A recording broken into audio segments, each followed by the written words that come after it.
రాయి. ఏం రాయాలి? లెటర్. ఎవరికి? నీకు. నాకా? నాకు రాయడం రాదు. ఈ మధ్యన సంతకం పెట్టడం నేర్చుకున్నా.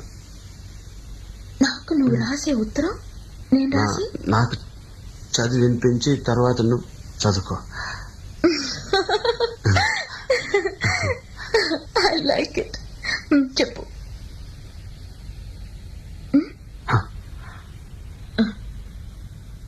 నా ప్రియ, ప్రేమతో నీకు నీకు